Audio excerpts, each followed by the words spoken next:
our first Shedeur Sanders sighting yesterday when he entered the game in the third quarter after Dillon Gabriel suffered a concussion, and his debut did not go as planned. Shedeur was sacked twice, completed just 4 of 16 passes, and threw an interception as the Ravens scored 13 unanswered points in the fourth quarter to secure the 23-16 victory. After the game, Kevin Stefanski confirmed that Shedeur has not had any reps with the first team before taking the field on Sunday. And so, now who are we blaming? Is it Shedeur Sanders not looking prepared, or perhaps maybe the Browns not having him well enough prepared? I'm definitely blaming, Kevin Stefanski and his offensive coordinator. What the hell is going on? You know what? Listen, you're the QB too. Shouldn't you have reps? Correct me if I'm wrong.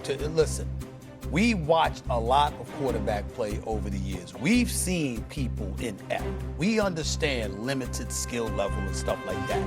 What's rare to see is a quarterback that looked grossly ill-prepared to be on the football field. I'm talking about schematically. Really, you complete the first couple of passes, and then after that, you can't find anybody. It made no sense to me. I found it to be very, very suspicious. That's not to big up Shedeur Sanders by any way. All right, he's got a lot to prove, but also what alarmed me is that you're Kevin Stefanski, and you know that Dillon Gabriel is in concussion protocol, and you automatically declare him as the starter next week. Why would you do that? You know, he said he'd be there next week. He's our guy. That's what he said after the game. Why? You don't know if he's going to be available. You don't know. So why would you say that? It just seemed very eerily suspicious to me. I didn't like what I saw. Yeah, let me talk about some of the reps that I've seen just constantly get talked about really since this is going on, and Cam can speak to it as well. I was a backup for 99% of my career. I would go weeks upon months without getting reps with the starters.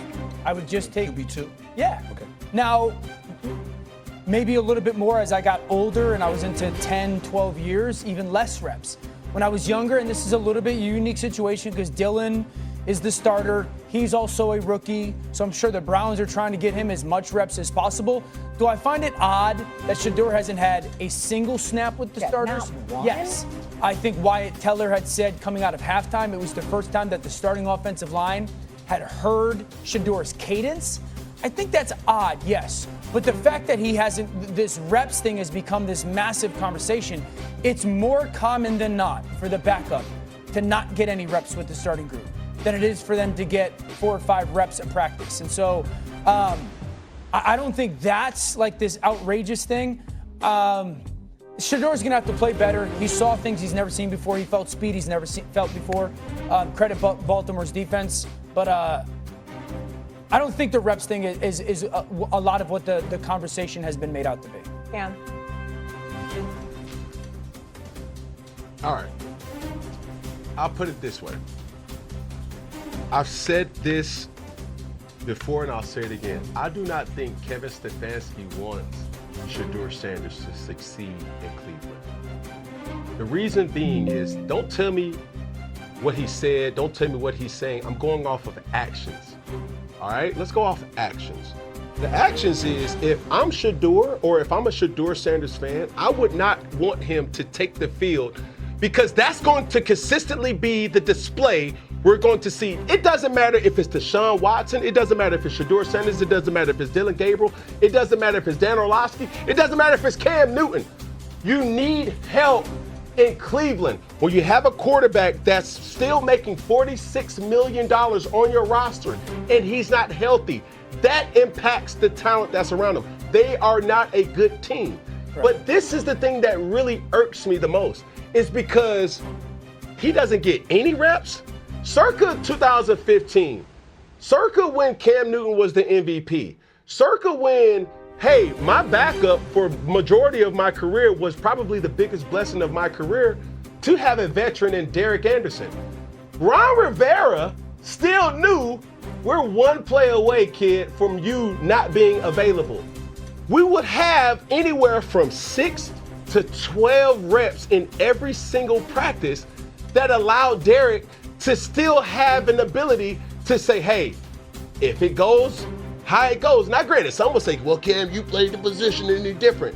Well, what is that to say about Brock Purdy? Well, what is that to say about any other quarterback that's here? You plan for the what ifs in this league. You don't know if you're going to have your quarterback. What about Joe Burrow? So for him to not have any reps, for him to have this to be his first time that he's taking first team reps where individuals don't even know your snap count or your cadence, that is like, yo, bro, what are we doing here? Like you don't control the team's whole overall existence by not allowing individuals to get better. As a head coach, you are responsible for these things. You are responsible for how your team operates and executes, and you also are responsible for each player's development. If you're not developing players, no matter if it's a starter, a free agent, or a second-round player or third-round, you're not doing your job. Kevin Stefanski, bro, that's unacceptable, and I'm going to tell you that on national TV. That's a fileable offense for so many other reasons because, like, what are we doing? You're not developing the guys right, and you're putting all your eggs in Dylan Gabriel? Come on, dog. Last word, shoot. Last word, Dan. Go ahead. Yeah, I'm with Cam. I think it's odd. The only thing is, I don't think Kevin Stefanski's got this ulterior motive of not wanting to see Shedeur have success. He might have gone about this differently and probably should have given him more reps. But it would be odd to me that Kevin Stefanski would have this ulterior motive for Shedeur not to do well. I'm questioning that now only because he's a coach of the year, Tom Coach of the Year. Yeah. He knows what he's doing on the NFL level. I find it odd that this kind of mistake is being made with Shedeur Sanders. I'm very suspicious about it because Kevin Stefanski is a knowledgeable football mind and accomplished head coach. Last word here, Kim. Hurry up. Go ahead. So I'll ask you this question. When Joe Flacco was there, did Dylan Gabriel get any first-team reps? Thank you. I can't. I don't know that. I don't know. I don't know, but I know he got more first-team reps in the summer during training camp to Dylan Gabriel, and it didn't sound like Shedeur did until he got that one. He was the backup. Right.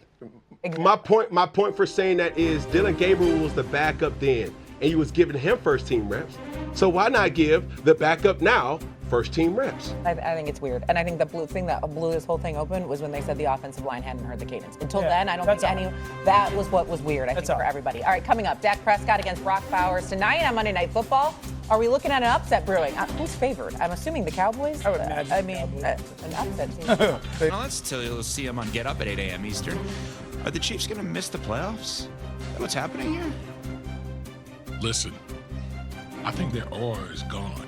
No one is scared of the Chiefs. Like all that, eight consecutive AFC, title game. Nobody cares. The way the Denver Broncos came at Patrick Mahomes, like, we don't care. We don't care about any of that stuff. We're gonna treat you the way that we treat everybody else. And so I look at the Chiefs and I'm just like, I don't know if they're gonna make it. I really don't. But saying their aura is gone is a bold, big statement that you're making right now. Because we never